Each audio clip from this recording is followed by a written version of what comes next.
Welcome back to my podcast. My name is Rachel Rose, and today I am joined by a fighter who is building her name the hard way. No short doubts, just pure grit, discipline, and unbreakable will. From quiet gyms to packed fight nights, this fighter's journey is one of resilience, rising through the ranks with sharp skill and a fearless heart. She's not just fighting for belts, she's fighting to redefine what's possible in boxing. With a record sitting at 9-1, EBU flyweight champion, WBC national flyweight champion, and a bright light in the sport. Welcome, Jasmina Zapotoczna. Did I get it right? Yes, Yeah. perfect. Yeah. Hello. You okay? I'm good. How are you doing? Good. I'm good. Good. Thank you so much. Good. It's lovely to talk to you again. Obviously, we saw each other just after your win at the Royal Albert Hall, which was incredible. And then we saw each other at the weekend that Usyk and Dubois were fighting. So we had a bit of a catch up then. But if people have missed that conversation, how have you been since your last at the Royal Albert Hall? Yeah, I've been doing good. Just ticking over, a bit frustrating time with no boxing. But sometimes it is what it is. And then I truly believe that that's what should have happened. So I'm trying to stay patient and just doing my job. Yeah, of course. I mean, there's been I've spoken to a couple of the girls recently, and I think there's been like a gen frustration at the moment. Just it feels like there's just fewer female fighters. I understand why so many incredible female boxers. It's not like there's a lack of where to pull from. Yeah, exactly. I don't know what's going on with women's boxing at the moment in England. I can't really explain it. Um, but yeah, like you said, a lot of females boxers are in the same position as me. Yeah, but I think it's gonna change soon. I have a feeling that there's going to be a rise. I discussed this at Usyk Dubois. I feel like there's a pause. I mean, obviously, also we've got some boxer that everybody's waiting to find out what's going on, and obviously then now MVP are signing all the women. Like it feels like a new signing every single day, which is fantastic because I feel like they really want to push women's fantastic. So hopefully they'll be because obviously their fighters are going to need fighters, so there'll be like a nice shift for all of you, especially the ones who have kind of waiting because when wasn't it? Sorry, what did you say? Sorry. It was February, Oh, your last fight. no, March, 7th of March. March. March. Yeah, Yeah, yeah, cool. So you're off to Canada. on Tuesday. Exciting. How long are you out there for? So I'm going for 5 weeks. I'm going for a sparring camp with Alexa Skubicki. As far as I know, she's number 5 in world record in box rec. She's WBC international champion. Um, sh she's half Polish. I know her dad is Polish, so and she used to box in Poland as well.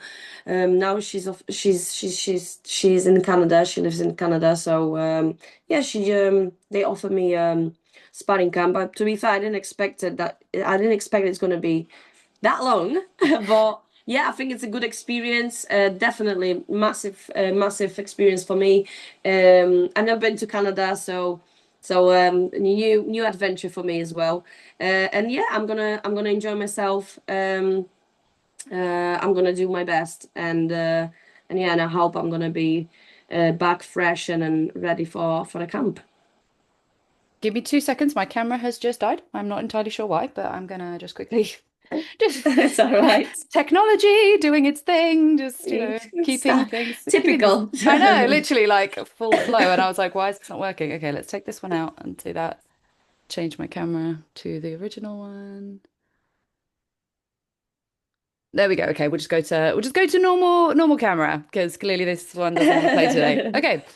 Well, picking up on what you just said about, going out to Canada, that'll be an amazing experience. I think also good to keep you busy, keep you active. And also you'll learn like an excessive amount, I'd say, just from being in somebody else's camp, somebody else's coaches, somebody else's like what do you take most from those experiences? I think the biggest challenge for anyone, for any fighter, well, me personally, I that's my personal opinion about it. That when I'm going somewhere on my own, there's no one who I can rely on. Let's say, well, obviously I'm talking about the people, the closest people to me, like my coach. Um, I'll be there on my own, so I'm gonna be. It's always a challenge to deal with everything on your own. So yeah, I think I'm gonna strengthen my mentality, my mental. Um, and yeah, I'm gonna learn new stuff. I'm gonna see how other gym working and how other fighters works on a daily basis. So yeah, I think mostly it's how you have to deal with some stuff on your own, and that's what strengthens you probably mostly when you have to deal with something and you have no one next to you who can help you or advise you.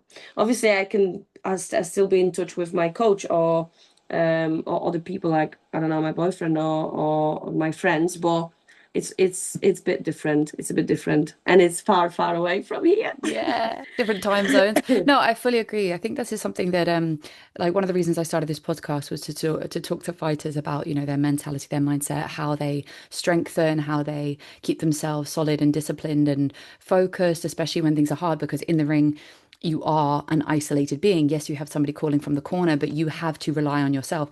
That sheer grit and will and determination to win, especially when it gets hard. And that relates also to the way that we live everyday life. So you can learn in life and put it into boxing, and you can learn in boxing and put it into life.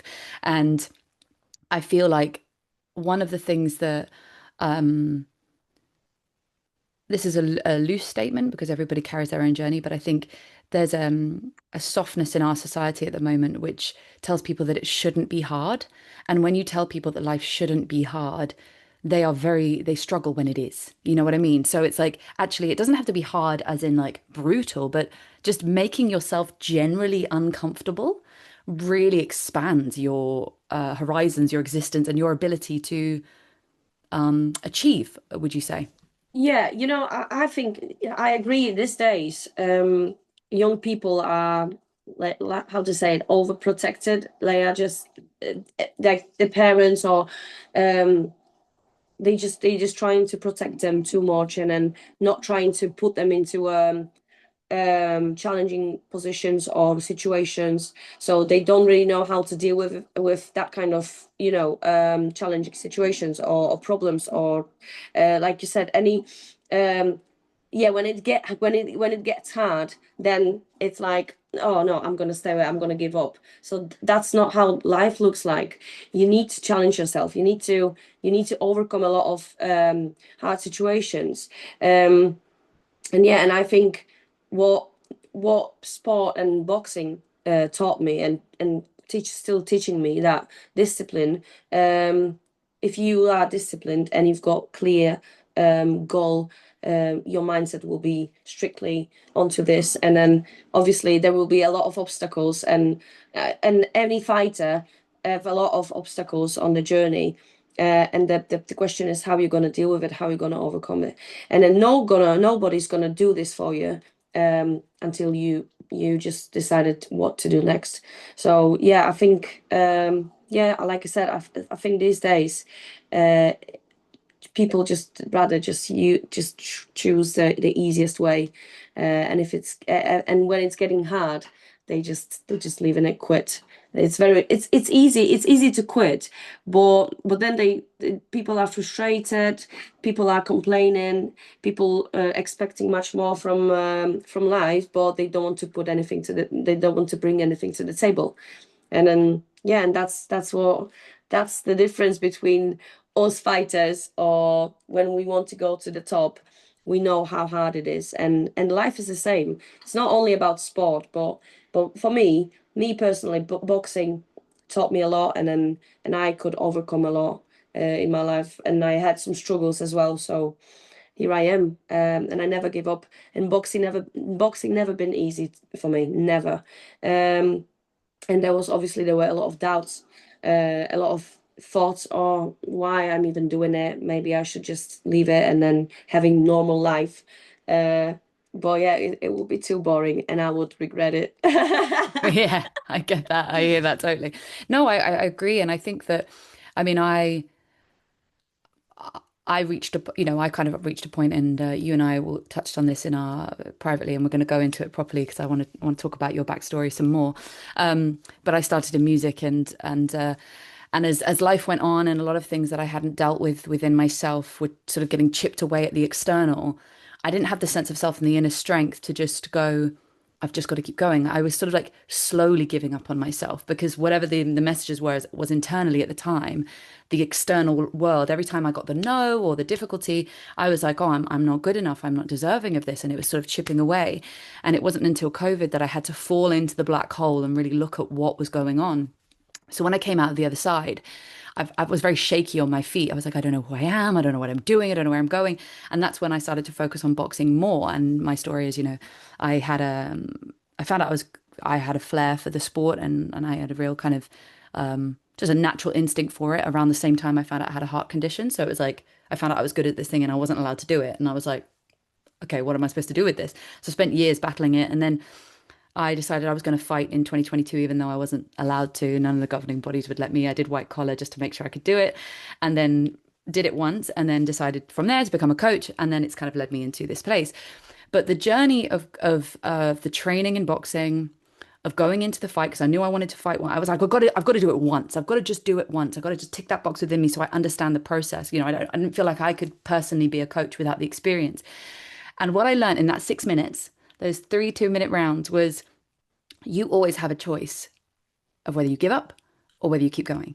Because the moment was I got hit really hard in the first round, and it was the hardest I've ever been hit in my life. And I walked back to my corner and I was like, the fuck am I doing? Like, what am I doing?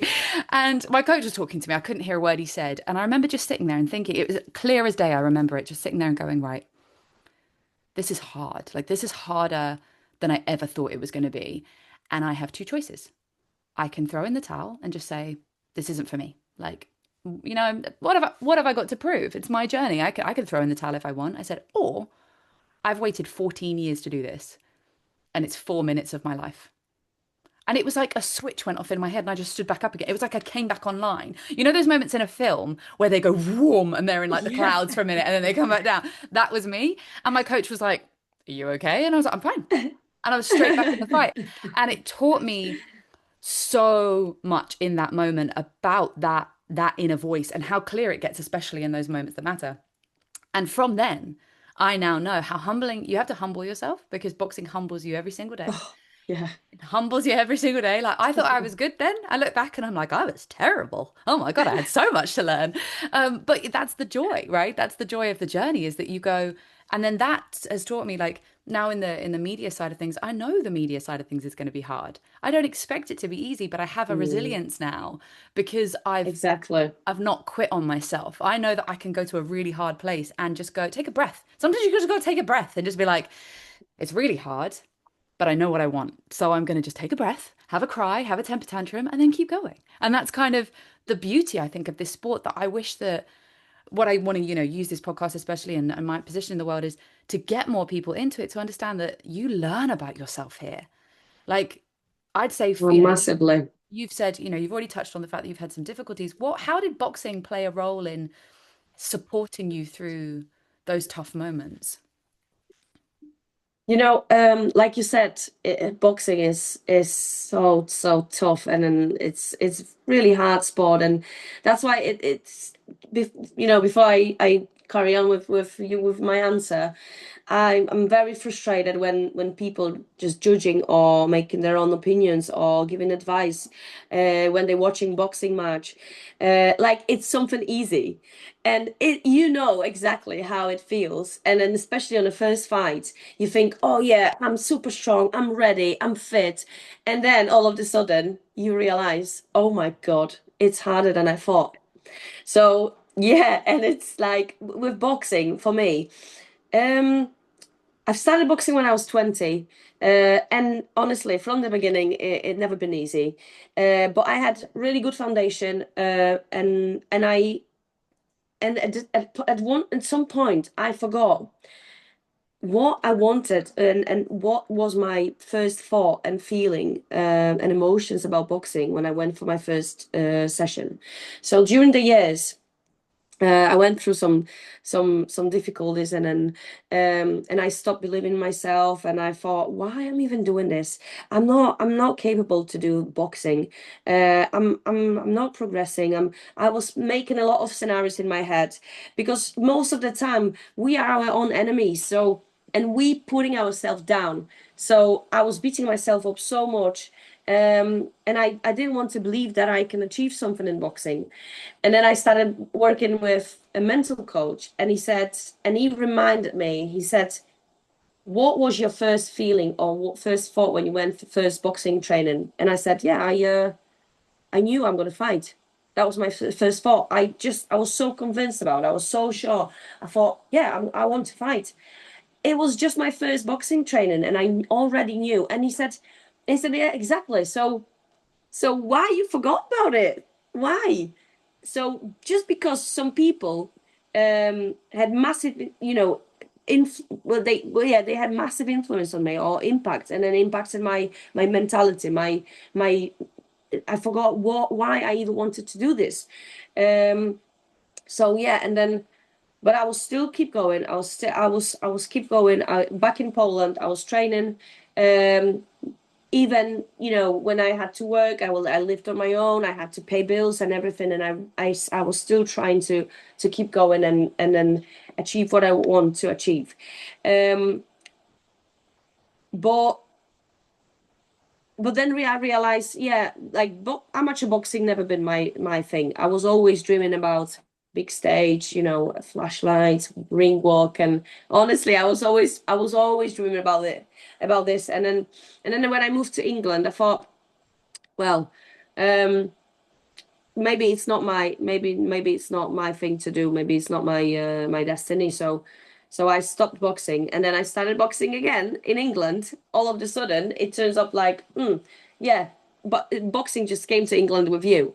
So and yeah, and I started with massive positive thoughts, and then really good attitude, and then all of a sudden everything's just starting like I had some bad moments in boxing, bad people around me, who didn't want to look after me. They just wanted to use me, but I was still keep going. I was still so they were like in life, like in my life, I always had someone who was against me and someone who was backing me up. So I was always focusing like, all right, Jazz, at least you've got someone who wants to help you. Um, or who wants to support you at some point. So then we changed, me and Sylvia from my gym, we changed gym after 10 months of me being in England, and then that's where I am now.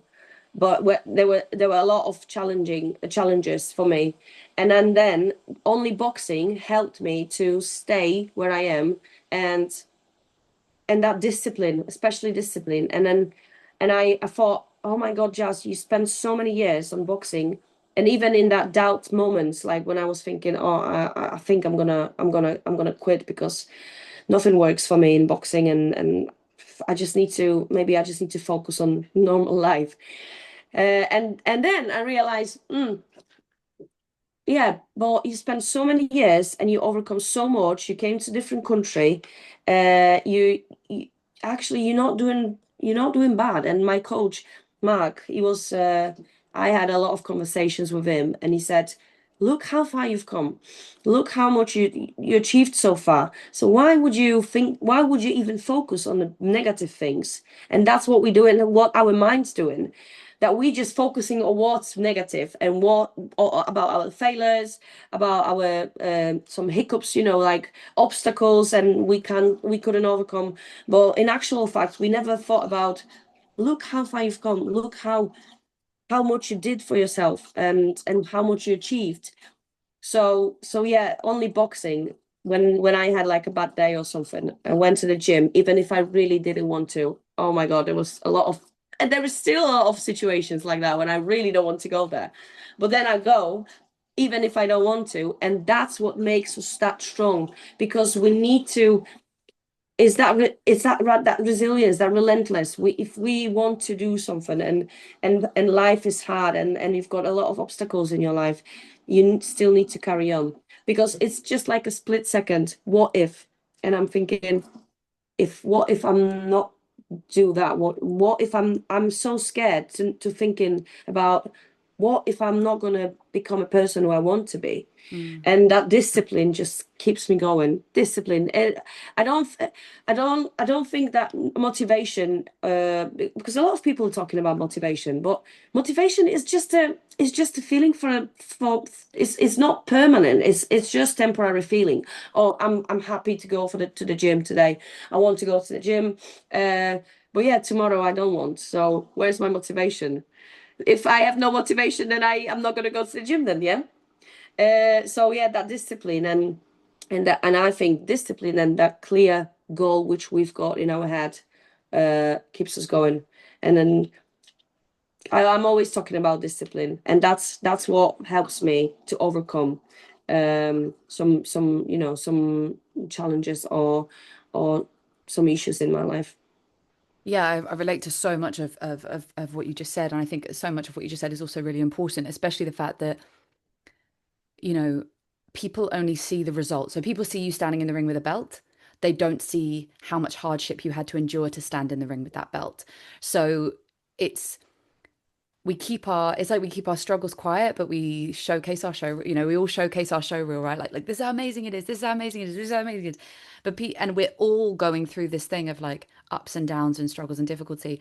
But it's almost like we keep looking around being like, they've got it easy, they've got it easy. Why is my journey so hard? And Mm, actually everybody's going through a difficult journey. And the higher the mountain you want to climb, the more difficult the steps are to reach the top. And some people do have an easier flow. They might have like what looks like a seamless journey, but yeah. then they always, like, I don't think I've seen a single person who has a seamless life. Like, even the greatest ones who look like they are the poster boy or girl for the sport and whatever, they hit a moment. I mean, if you want to take Anthony Joshua, he was flying through the sport. He was England's sweetheart in the sport, but there was the moment, obviously, he lost to Usyk and something wobbled for him. That was his journey. That was a moment for him. And that was later down the line. So it's not like everybody has this smooth sailing. It's what you do with the moment when it occurs. How do you keep overcoming? And I think when you're the mindset coach, because I do mindset work with fighters at sort of grassroots and amateur level. And my journey was really confusing because I was like, why would God give me this thing that I was good at? And this thing that really felt like I'm supposed to be around this thing, I'm supposed to do this sport, Hmm. but then be told I couldn't medically do it. Like I wasn't allowed to medically compete. And I was like, that feels weird. Like, why would you give me this thing and then not be able to do it? And kind of like you, I had to kind of go around the houses a bit and come back to the reason that I wanted it like why I loved it. Why did I fall in love with this sport? And it was how it made me feel. And that feeling I still get every time I step into the gym. In fact, like you, if I'm having a bad day, sometimes I'll go down to a sparring session. I won't even spar. I'll just sit and listen to the sounds. I'll watch Mm. everybody else. I'll just be in the space. And I always come out feeling better. And it's following those like keeping hold of the things in life that make us feel that type of a way. Let's go back to like you started boxing at 20, which considering like, it's like considered a bit older to start boxing. I'm using Yeah. inverted commas here because I think the beauty about this sport I'm realizing is actually you can start at any time. You can actually start any time. And yes, there is if people have started younger, yes, they have that experience or they have that amateur pedigree or whatever, whatever, whatever. But it doesn't actually mean anything if you have um, a brain that's adapted to the sport where the sport makes sense to you, or you have that discipline and that drive to really achieve. So how did you get into that? I mean, like, because you're an adult at this point, and I don't know about you, but going into it when you're an adult, you start getting punched in the face by adult women as well. So it's not like you're starting as a kid and the first punch in the face you get is Mm. from like a child. So talk me back through that journey, how you got there. So, well, yeah, I started boxing when I was 20, but I have to mention that when I was 15, I trained kickboxing for a short period of time and then jiu-jitsu when I was 16. So I was always into combat sports, really. I think it's also about your personality.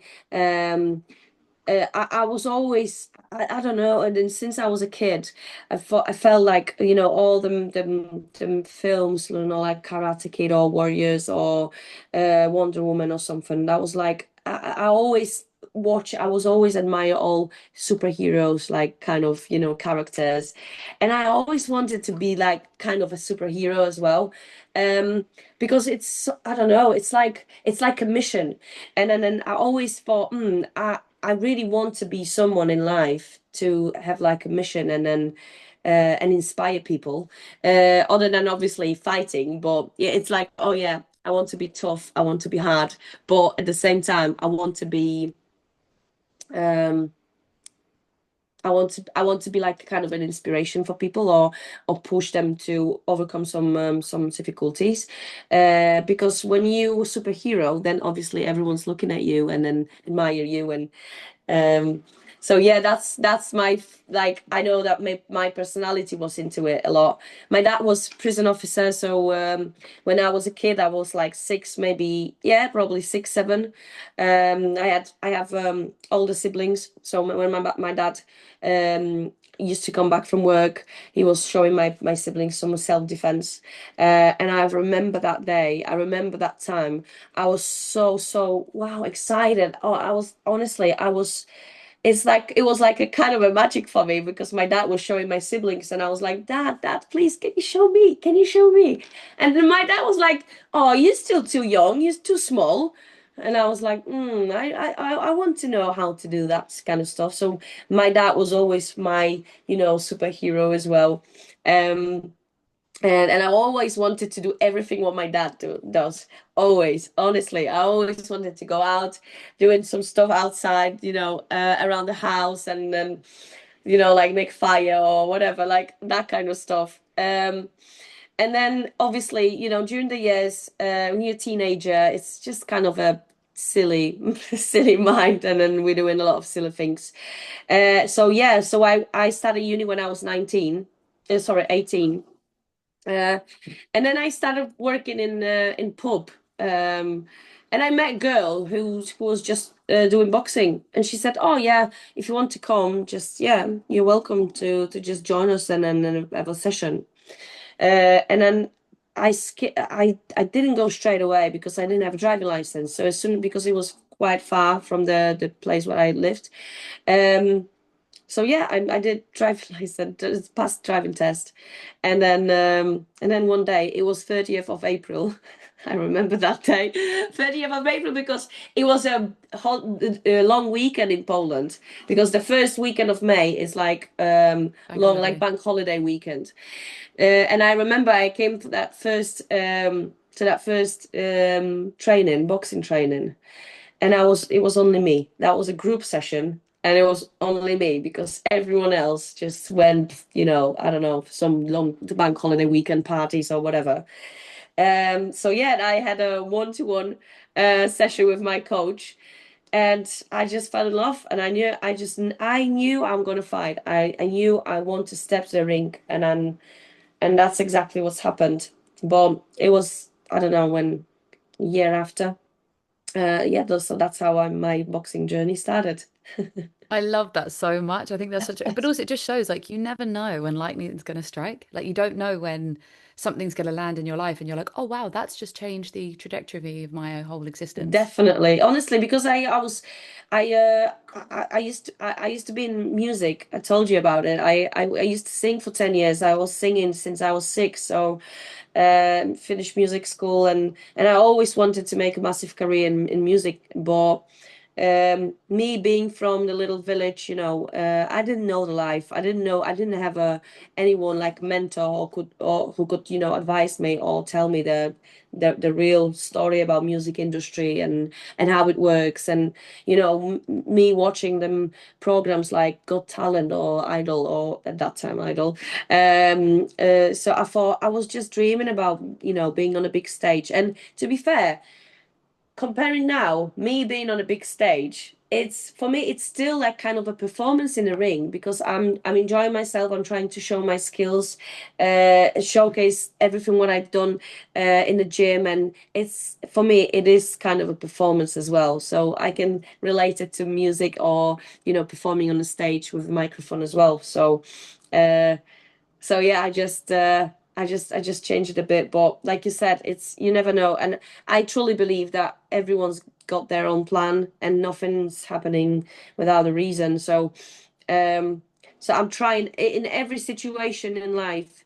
I'm trying to find the positive things and thinking, why this happening to you at the moment? There is a reason why, and you're gonna find out soon. And that's what makes me feel a bit more patient about stuff when it gets frustrating, or like now, like 3 4 months without fight. There is a reason why, and then probably I'll find out very soon.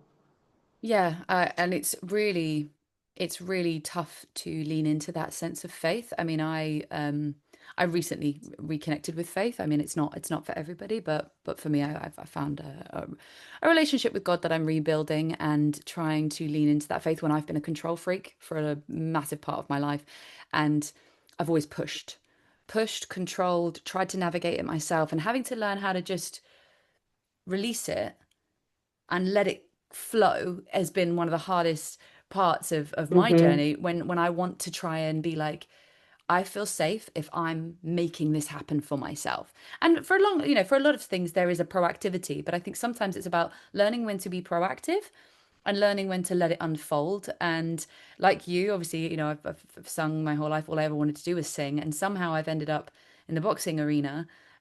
Not in the boxing ring, which is what I thought I was going to do as well. And that then didn't happen. But I'm supposed to be here.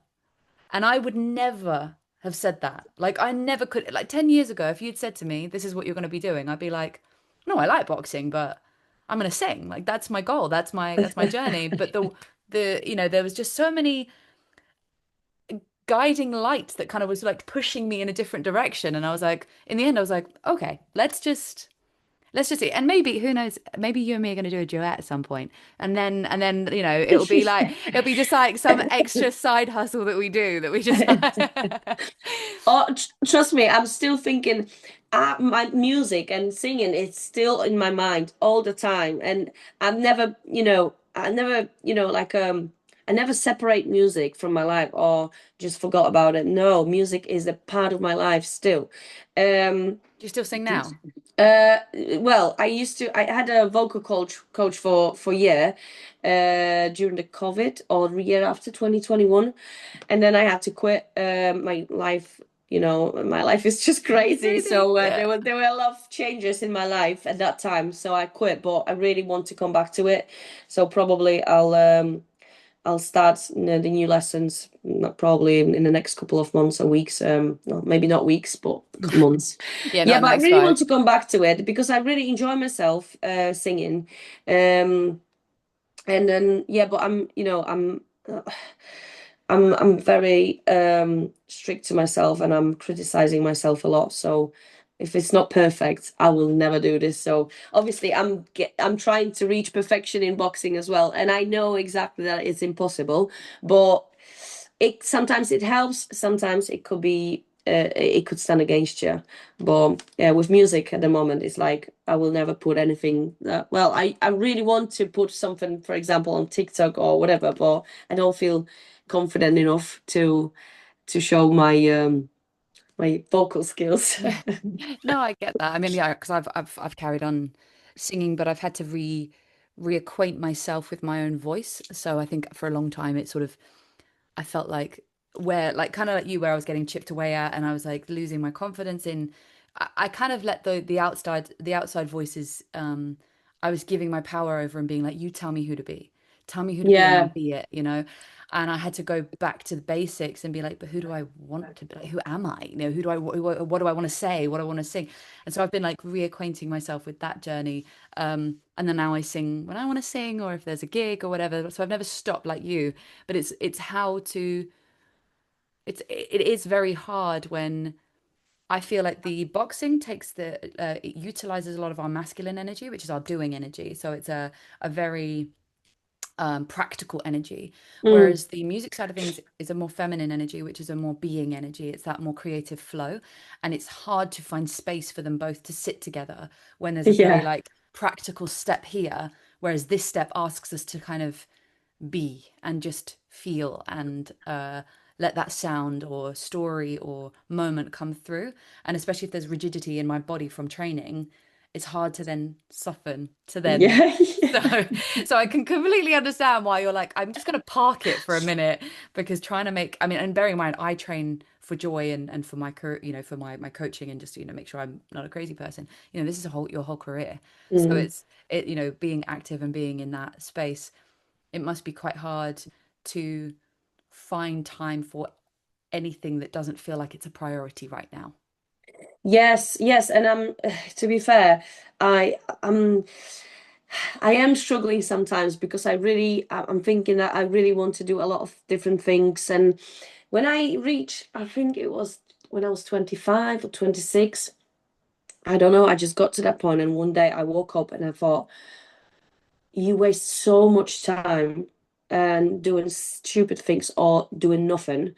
And you need to use your time as productive as you can. So I'm trying to do my best to, that's why I was like, every time when I'm trying to do something or I found out that there's some issues in my life or in my mind, I'm digging and digging and digging and I'm trying to find a solution for everything what I think personally is my issue. And honestly, that's why that's but it's a good thing because when I realized that there is something wrong in my head, and then I don't believe in myself, and my confidence is not in the right place. I thought, just you're not gonna achieve anything in boxing if you don't believe in yourself. So before I started boxing, before I started professional boxing, that's how that's why I started working with mental coach because I knew I have to find a solution, otherwise I'm not going to enjoy myself in boxing. And that's what was happening back in Poland. When I was boxing in Poland, it was I was enjoying myself on a training and doing boxing sparring or no, not even sparring, to be fair. I was so stressed out before I get to the ring. I was paralyzed. I was so nervous and I was focusing on my opponent thinking, oh, she's gonna beat me. I'm gonna lose this and that. I don't have this, that. I have no experience, no fights, no this, no that. Because obviously I was 20, so most of the girls were much more experienced at that time. But I was losing with myself. I lost before I went to the ring. And I thought, you're not gonna achieve anything if you're not gonna find a solution. And that's how I live in during the years after when I reached 26. I thought you need to start using your time wisely and don't waste your time for silly things because life is so short and it's so fragile that we need to live to the fullest, I think. And that's why I'm just frustrated because I think, oh, I want to go to yoga. I want to do Pilates. I want to learn I want to go to swim lessons. I want to learn Spanish. I want to I want to come back to music and singing, but I don't have a time for it. And it's honestly, and it's so, so frustrating. I want to travel around the world. I want to see my family very often, but it's just impossible. And it's a bit like, oh, my time is just ticking and ticking, and I'm 31, and oh my God, I'm losing so much time. I don't know what to do, and it's a chaos, and I'm just making in my head some too many. I've got like I'm a massive overthinker, so I'm just overthinking a lot of stuff. But in the end of the day, I end up doing nothing, and so exactly. So it's like, so, okay, Jazz, you need to stick to your my main priority, which is boxing, and do what's best for you in boxing. And then as much as you can, just focus on other stuff. So that's how I just reached that, peace of mind that I have to just focus on one thing and just prioritize the main thing, which is boxing.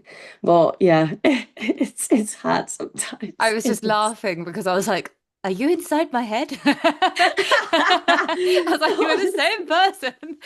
But it's just it's that thing of like I'm the same with time, I'm the same and then what happens is I go into like overwhelm freeze and I do nothing because my Yeah. body is like there are so many things I want to do. There are so many things in in life I want to, but I then my brain can't. It goes. It's almost like you know those like cartoons when there'd be a machine and it would start whirring Yes. and it would blow up. That's what happens inside my brain. So I had to do the same as you, which was simplify, which was like, okay, you know in your heart that this is what like the boxing journey is where you want to go on.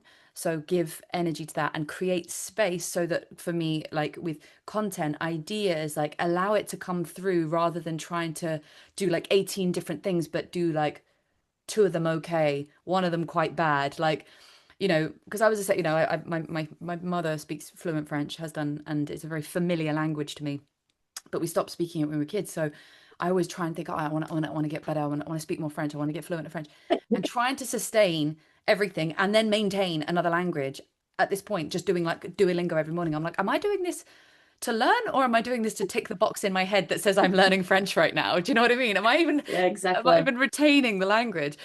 So I think this is also the thing, like, you know, we are in a very like hustle, hustle, push, push culture. And for like, I think for women as well, you know, we've been given this opportunity to do more. So we're like, we must do everything. And not everyone, like, I think, I, what's your star sign?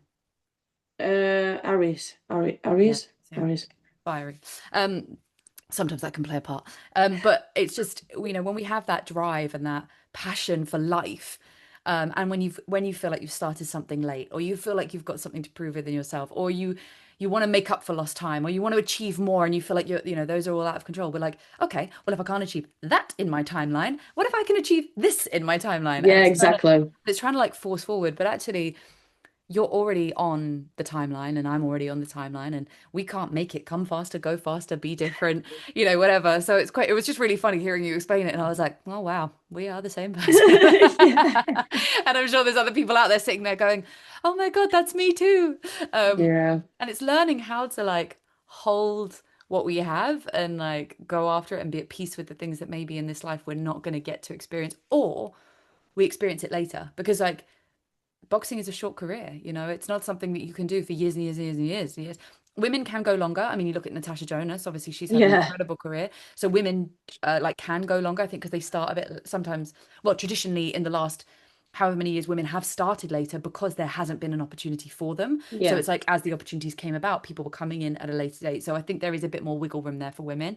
Um, but it's, you know, it's a dance that we have to kind of like find peace it, you know, within ourselves, which is the hardest one. I think you said something amazing there about, you know, that you were losing to yourself before you'd even stepped in. And that takes a real bravery to admit that that's the case.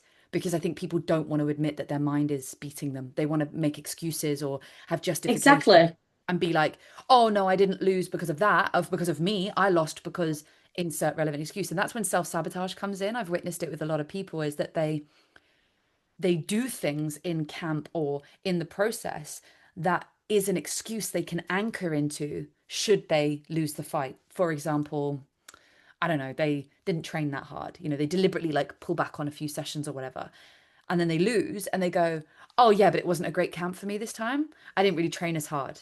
So instead of giving it everything and then being at risk of losing, they would rather give less and have an excuse to hold on to because the fear of losing becomes so big, you know, that Yeah. shame of losing or whatever. So you obviously worked with a mindset coach to overcome Hmm. those things. Like what were the steps you had to take? Because obviously it's not like a switch doesn't just go off. It's like a process, right? That you have to just like work on. Or did a switch go off? Did a switch No, my happen for you? shit. Yeah, that was yeah, with me. It's kind of a bit crazy story about me because it was just one session and that's how I just switched Amazing. everything into. So what he told me, um he said that we are in kind of a trance. So I was in a trance of beating myself up, doubting in myself, and then don't believe in myself, obviously. So what he did, he just switched from one trance to another. So after one session, I just stopped feeling that. silly doubt, or I just, since that day when I had the first session with him, I never thought about me doubting myself. That's So mad. it's kind of a, That's yeah, I know incredible. it is, yeah. I don't know. He's, Did you do honest, was it like yeah, hypnotizing? Oh, yeah, okay, yeah, okay, okay, yeah, okay, okay, okay. Yeah, that yeah. makes a lot more sense. But I was like, he just said to you, just stop thinking about it, and you were like, okay. yeah, to be fair, I thought he told me what he's doing and how he works, and I thought like I'm a bit skeptical, but I have nothing to lose, so I can just try. And I've tried, and it worked straight Amazing. away. Yeah, I do But think stuff like that he does said work. it. Well, he said it doesn't work that easy with everyone. No. So it's yeah, it's kind of a process sometimes. But luckily, it worked for me. And you can see my video from my debut, from my pro debut, and then I've never been so excited and happy, and I never enjoyed myself as much as I enjoyed myself at that time on my debut. Before it was only fear, paralyzing nervousness, and then yeah, I couldn't overcome it. I couldn't deal with it. And then since that day when I found him and then had that session with him, everything has changed and my life has changed, to be fair. So what I want to say, it's not like, oh yeah, you need to go to hypnotherapy and you need to do hypnosis. No, no, it's not what I'm trying to tell. The thing is that if you realize that there is something wrong with you, or you're struggling with something, or something's not right, just try to find a tool, try to find a solution, try to find a way how to change it, how to fix it. Because I was struggling, I was frustrated for years, honestly. And I had exactly the same, I was exactly the same. I was like, excuses for everything. Oh, she's lucky. Oh, she's got everything. She's easy. I'm struggling. I'm always struggling. I have much harder way than others, blah, blah, blah. And then I was just keeping myself in that negative circle all the time. But I just knew I didn't know what's going on with me, and I really wanted to fix it. Um, so I was 1 year in psychological therapy, and it didn't work. And then after that, I found this guy, and then he just fixed everything completely for me. And that's, but it's just something which I found and I've tried. If someone is skeptical and negative and don't want to change or don't want to try something, which maybe sounds stupid, maybe sounds silly, but if you have nothing to lose, just try it. And that's what I'm trying to tell people as well. If you have nothing to lose, why you don't want to try? You said something really interesting there, which I just was like, oh, Freudian slip, but actually relevant. You said, and it was a slip up, and you corrected yourself, but actually you said, if people don't want to change, and then you said, oh no, if people don't want to try. No, actually, part of the problem is people don't want to change. They are afraid to let go of. This is something that I've witnessed within myself. I've Mm, witnessed it in others. Is people we them they whoever get afraid to let go of the coping strategies that actually keep them small because they're afraid to actually become everything that or go for everything and then maybe fail. You know what I mean? It's like, yeah, what would happen if I became everything I said I wanted to become and I know that I can become and then it goes wrong? Then it's on me. That's my fault. It's that fear of really stepping into taking up space. So actually, when you offer someone and say, well, hypnotherapy worked for me and it's actually changed my life, sometimes people are like, oh, no, that wouldn't work for me. And it's like, but you haven't tried it. It's like, no, but I know it wouldn't. I well, know there it. you go. Yeah. Yeah, I yeah. know I know it wouldn't. And it's like, you're right then. You're right. Because your openness, I think, was obviously why the hypnotherapy worked so powerfully because you were like, I want to fix this. And I've spent the last sort of like since COVID really doing the same as you, digging. Why am I like this? Why am I like this? Why am I? There were so many little behaviors and thoughts and it's taken me a long time. And I've tried the same as you, like hypnotherapy, meditations, Reiki, acupuncture, talking therapies, like everything you can think of. I was always like, right, let's try and find the thing that's going to work for this scenario. Because some of it didn't work because I needed help to unlock some of the stuff because it was so like pushed down that Yeah. I couldn't find it just through talking. I couldn't find it just through Reiki. I couldn't find, I had to like find different things. But I've seen myself like an emotional science experiment where I'm like, okay, why do I think like that? Why am I the way I am? Why have I done that? Why have I struggled with that? Why do I sabotage myself? Mm, And that's what helps me then understand others because but the amount of deep reading I've done into my own psyche, I can kind of read very quickly in others from a non-judgmental space because I understand, but I also understand that, everybody, every single person, it doesn't matter if you are blessed with a skill.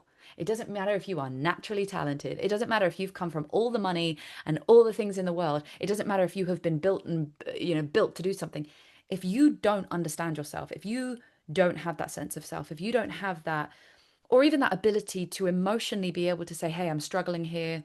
I need a minute, whatever it is, just that observation of self, you will Mm. always manage to get in your own way, or you will be limited to a certain point. I mean, I sort of did a bit of an analysis on Daniel Dubois recently. This guy is amazing. He's a beast. He's an animal. He's been bred to be a heavyweight champion from birth. His father said, this is what you're going to be. He said he got a message from God, and he just followed that pathway. And obviously, people have been talking about, does Daniel quit? And I'm doing in inverted commas here because I don't think it's fair for anyone to say whether or not a fighter quits, because if you're not in those shoes and you're not in that ring, you can't really Yeah, decide. exactly. You can't decide for them. But one of the questions I did pose was, if you have been told you are something your whole life, do you develop that sense of grit and dig deep, and that moment when it gets very, very hard, do you have that for yourself if an external voice has always told you who you are? So that was just a question that I posed. Like, and that dig deep thing is the thing that we all need if we want to achieve something great in life. And this is something I've realized within myself, that there were times where it got hard and I was like, life's just hard. It's so hard for me. It's not going to work for me. I'm being punished. And then it was like, you realize, you sit and you sulk and you go, cool, well, no one's coming to take your hand and pull you out of this moment. Like, no one's going to, Exactly. you're just going to quit. And then you'll look back and be like, oh, I missed that moment. That Yeah. was mine. And I didn't take it because I decided, Yeah, just people just they'd rather blame everyone else, but not themselves. You know what I mean? They're just like trying to, like you said, they're trying to make an excuse for everything. Oh, that's me, and I am like that, and I'm not gonna change. No, it's bullshit. It's just, if you want to change, you will, and everyone can do this, but you need to be more, you need to get out of your comfort zone, obviously, which is probably the most difficult for people these days. They just rather be in their comfort zone, and they scared to get out of it, because what if I lose? What if I, fail? And but that's a part of the life. So I've chosen to fight Shannon Ryan and I lost. What's happened after that? Did I die? No. Did I lose my hand? No. I don't know. Am I stupid now, or I don't know, lost my mind? No, no. That's a part of the game, and that's how life looks like, with a lot of failures, ups and downs. But the minute when you quit straight away, or you don't want to change anything, it's when you fail straight away, and you're not going to find out if you're going to win or lose. so true. And that's a brilliant piece of advice for anyone to think about. It's just, I think the fact that I think there's too much pressure, especially in boxing, of like the O. Yeah, yeah. And actually, you speak to any fighter, you can guarantee they learn more in their losses than they do in their wins. Oh, definitely. You know, everyone wants to everyone wants to win in all the time, and like, oh, I want to be like Mayweather, with O in the record and this and that. But okay, there is no one else like Mayweather, for example, yeah, or Usyk. But the question is, have you thought about what he had to overcome as well, and what he had to go through life, and went through, and how, there is, of course, there is a lot of like opportunities or chances, or I don't know. Yeah, sometimes for some people it's some easier. They've got like an easier life, or they've got better opportunities, or they are in that right moment, or right time, at the right place. Yeah, but but we've got our own path, and every individual has their own path and way and journey. So even if I realized, because I was scared of losing as well, obviously, and I never wanted to lose, and I thought, oh, if you're gonna lose, then you're not the best. Yeah, but is that true? That was my false thinking. But yeah, like you said, I've learned much more um after losing, after that defeat with Shannon, and it strengthened me. And then probably maybe if I wouldn't lose, what if I wouldn't be where I am now? So there is a plan. There is a reason why.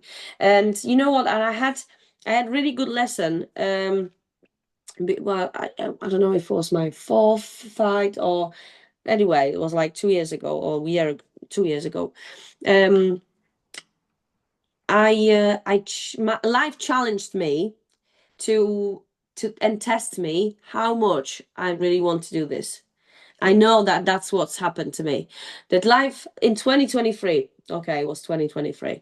Yeah, I've mentioned a few times that 2023 was probably the worst year in my life, but there was a time where life challenged me and tested me to check if I really want to do boxing, if I really want to stay, if I really want to do what I set in my mind. And there was a massive challenge. Well, a lot of challenges to be fair. So there is one camp uh, where, like you said, I skipped a few training sessions. I haven't done enough to be prepared for the fight, and I knew it. And that fight, I won that fight, but that was like a massive changing moment for me because I realized, Jazz, you need to decide. You want to do this for 100% or you just messing around. So, and then it's never happened again. I just realized that my performance was shit. I didn't like it. That was a fight with Svetlana. I think she's based in Poland, but she's Ukrainian. She's Southpaw. Stevie Levy fought her as well. Tough girl, really tough girl. She caught me with a big punch once. Obviously, no one even realized it, or even my coach didn't see it. But she caught me with a big punch, and then I sat in a corner, and I was thinking, that's your fault, Jazz, because you haven't done anything what you should, everything what you should to be 100% prepared for the fight. You skipped some sessions. You were just bullshitting yourself during the whole camp. Um, and then yeah, and that was a moment when I realized you need to decide. You need to talk to yourself and ask yourself, do you really want to do this? If not, just leave it because you're wasting your time, your coach, your team time. And why would you do that? It's so disrespectful to my team, especially. And yeah, and that was the time when I realized, all right then, I think I need to decide, and I did. And since that time, I've never let myself down because I let myself down. Um, and then it was good situation. Like it was a good event for me, uh, and just to wake me up a bit as well, because I went too far with some other stuff, and I thought I was frustrated as well, and this and that. But the only way how I can just go there and then and just become who I really want to is my own hard work, and don't lie to yourself, don't let yourself down, and just carry on and discipline yourself more. And that was Yeah. a bit of a moment for me. Yeah, it's amazing. Something I saw the other day said fear isn't like a loud bang in your head. It's these quiet voices that goes, maybe you shouldn't. Maybe you should pull back. Maybe you should do less. Because a lot of the time we actually start self-sabotaging through fear, fear of failing, fear of what's going to come next, fear of being seen, like fear of a lot of things, fear that you can't do it, whatever. And it's these quiet voices that just says, oh, you don't need to do that today. Yeah, And we can convince ourselves that's intuition or that's just like, it's sense. And then you realize that over the course of some time, you've actually pulled into a space that doesn't actually feel aligned to you. So I think that is a really good reminder as well of self-awareness and being able to sit in the discomfort and the shame's a bit of a loaded word, but let's just use it for this. The sort of the shame and discomfort of being like, I did that. I created that scenario. Because if we don't take that self-acceptance and sit in it and be like, oh, that one's on me, it never changes. So the fact that Hmm. you were able to look at that and go, yep, that was on me Yeah. is amazing. Because a lot of people don't want to do that. They don't want to sit in that discomfort and be like, that was my fault. Yeah, and you see, that's what I think. Sometimes I'm not. I was trying a few times to, when I was talking to people, and that I've started just telling them some sort of, mind stuff, and then that kind of subject. They were looking at me like I'm crazy. I'm from a different planet. So I just stopped, because if people are not aware or conscious about themselves enough, they think that you trying, They don't want to what. hear it. They don't want to hear it. Exactly. Yeah, And don't they want to don't hear want it. to, and they don't want to even try to understand it.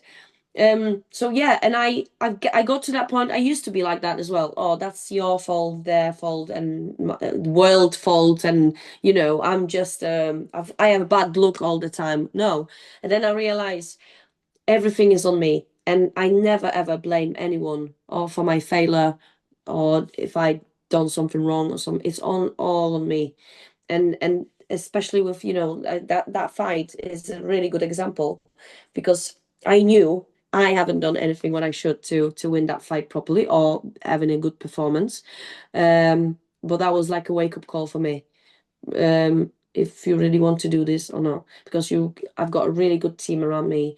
I've got a lot of people who support me and want to help me. So why would I be so selfish, or you know, yeah, selfish to just like leave it and quit, and then just don't give a damn about anyone. So yeah, that was really good time for me. Bad time and a good time. Yeah, it's learning But time. yeah, but that was a really good wake up call for me. And then I realized, yeah, you just need to decide what you want to do, and what do you want from your life. No one's gonna do anything from you, especially going to the ring and or preparing for the fight. So since that time, I'm just doing everything for 100%, and I'm thinking, even what else could I do? What else could I do to be better, to get better, to develop myself, improve myself. Yeah, sometimes it works against me as well, because I want to be too perfect, but I'd rather do that than not be not good enough or not doing enough. Yeah, I agree. And I think that you can always lose brilliantly if you know you did everything to try. Exactly, Yeah. exactly, You can hold your head up. I exactly. say that to Yeah, everybody I coach. I'm like, if you feel like you walked through camp and you gave it everything, you got nothing to worry about because yeah. that In loss the is not a failure. in the end of the day, that the other person in the ring wants to win as much as I. So yeah, if I'm losing, yeah, I've done. If I have nothing to regret, like I have no regrets, that or I don't have to think about, oh, I should do more this and that. That person was just better this time, and that's it. Yeah. Jasmina, it's been absolutely amazing to talk to you. I could talk to you for hours and hours. When you get back from Canada, let's go for coffee and continue this conversation. But it's been really, really wonderful to talk to you. And it's been amazing hearing your story. And you've said some absolute gems during this podcast that I think a lot of people could take away. And I really commend your self-awareness and your ability to really, honor yourself in this journey. And I feel like that's going to carry you um, into some really amazing things, God willing. And, really looking forward to hearing the next time we've got some announcements. We feel, we're putting it to the sky that there'll be some good stuff coming soon. And have an amazing camp in Canada. Go and have the best time. I'm sure you'll have lots of stories when you come back. Thank you so much, and yeah, yeah, it was a pleasure. And hopefully everyone's gonna understand my crazy English. Sometimes just a It's bit so good. chaotic, a No, your bit English is chaotic. brilliant. I've got so many thoughts in my mind, and I really want to say everything, but it's just like, and I don't know if it even makes sense. But yeah, No, I'm you are trying my clear as best. day. You are clear as day. I love it as well because you can hear Yorkshire come out. So you've got your like Polish accent, but then you say like Yorkshire words, like northern words. I don't know, you can tell who you spend time with. Yeah. Amazing. All right, I'm going to let you go. I've taken a lot of your time and I Thank you you really so appreciate much. it. Thank you. Thank you for inviting me. Have Have a a good lovely rest of your day. day. Take care. See you soon. Bye. Bye.